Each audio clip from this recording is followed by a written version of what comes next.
So there's been a lot of talk about how the Canadian election was fixed, or other things on other channels who've been saying that, elections Canada is cheating somehow.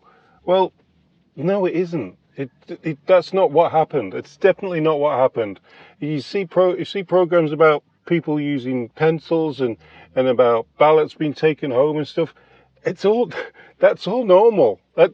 That is what happens in an election. If you've been to enough elections, if this was your first election, yeah, it might look a little bit weird, but I've been going to elections since the 80s, and yeah, we've always used pencils, and the way that the elections work, it's always been the same. It's set in stone.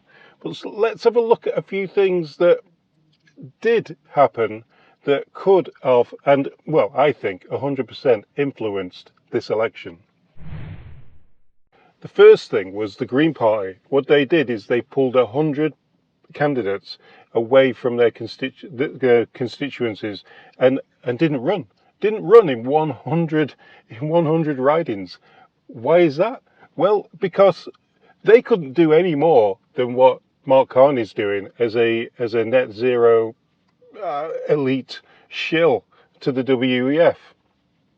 He is the guy who wants carbon tax. He wanted the sea change, the weather change, and net zero. He's all for that, and so is his wife. They're both well into the weather mandates and EV cars and all stuff like that. So the Green Party would take votes away from that. The Green Party actually stood on their own morals, I think, by doing that, by saying, look, we have a Green Party in Mark Carney. And that's what they did. They pulled 100 candidates away, and that influenced the election in a small way.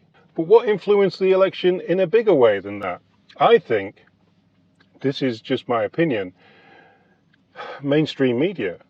Mainstream media were absolutely all over wanting Carney to win.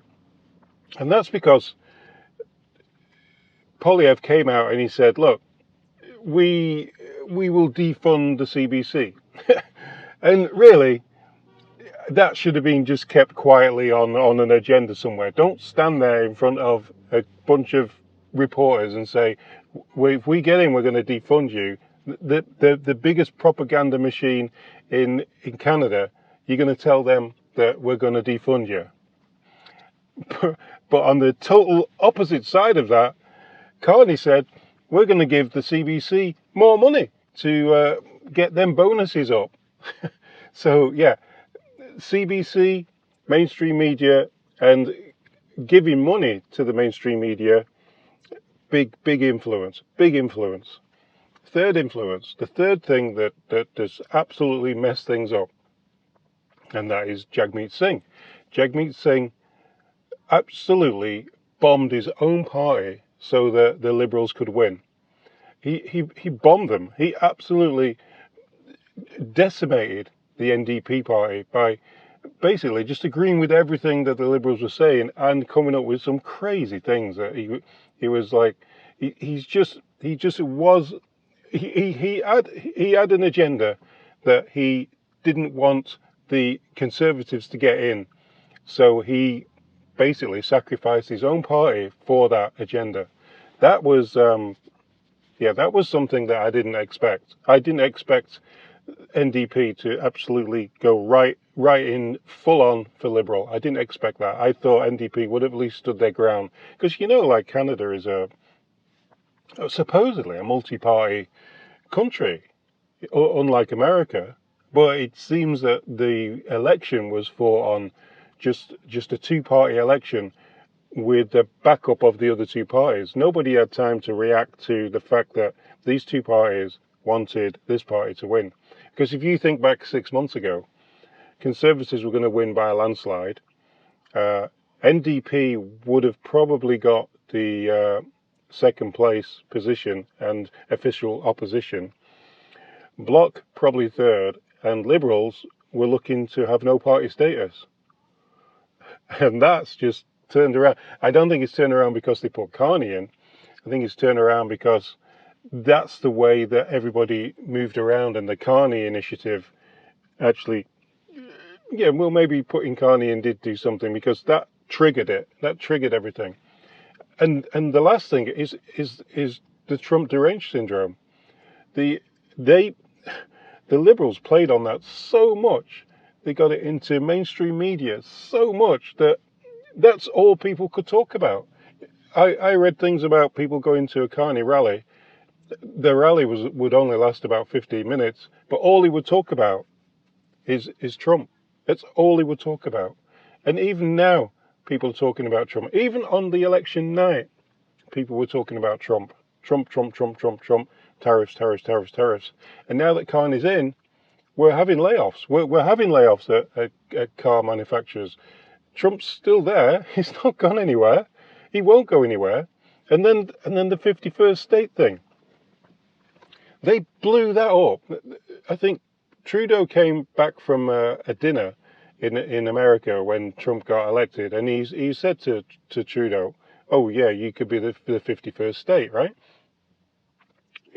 Supposedly that was a joke, but everybody took it seriously and decided to run on that as something that is serious. It's funny how they did that with that one joke, but when Donald Trump said, "Oh yeah, maybe I should run for Pope," nobody ran on that, did they? Nobody said, like, if the Pope was in it, if the Pope thing was an election in Canada and CBC were involved, you can guarantee that's one statement that Trump made when he said, "Oh yeah, maybe I should run for Pope." They would have run that as, "Look, Donald Trump says he's going to run for Pope, blah blah blah." And then the more you go on about it, the more he goes, "Hey, this is good. This is good publicity. We've got the Canadian, or we got the Italians thinking, oh, he's going to run for Pope." But obviously the Italians were absolutely, the European, they get sarcasm. They actually get it. Canadians don't get sarcasm. I know that for sure. Okay, there's one or two that do, but most of them just do not get sarcasm. And they wouldn't blow up. They're not blowing up the fact that he wants to run for Pope, but they blow up that he wants a 51st state. And we all know, sensible people know, that would never happen. It won't. It would have never happened anyway, and it won't happen. Canada would not do that. There's too much. There's too many Canadians proud to be Canadian. That would never happen. You would have there would be another 1812. Yeah, that would never happen. Anyway, I just thought I'd get that over. That So what about the pencil? Yeah, the pencil thing. We've always used pencils. You don't have to use a pen to mark your ballot. You can use the pencil. It's soft paper, so it makes it. If you've ever marked a piece of paper with a pencil and rubbed it out, you'll see the outline there. It'll still be there. So you can't hide the ballots, and they're not going to go rubbing out thousands and thousands of ballots while people are watching them do it. It doesn't work like that. Pencil is fine, absolutely fine. Just use the pencil. And the other one was people taking ballots home. That's actually in the rules for it, for safekeeping. The ballots are actually in a bag that's sealed, and they can put them in. You can either carry them in the bag, or you can just put them in a box and carry them home. Yeah, people take ballots home. That's how they do it. That's how it's always been done. Just because we lost this time, and you got to think, Conservatives didn't lose. This is the biggest vote for Conservatives ever. It's just that it was a two-party race, and the party that won had all the people on the NDP and the Green side ganging up on them. It's like 3-1, 4-1 if you count mainstream media. It's 4-1, and Conservatives came out almost equal. That's pretty amazing. I think we've got to see what happens, and then I don't think this is going to last 4 years. I think I think less than 4 years. I think a couple of years is going to. Things are going to come out. Things are going to come out. We need to find out more about this guy who's now our Prime Minister. Anyway, video's gone on a bit long. I'll see you on the next one, guys.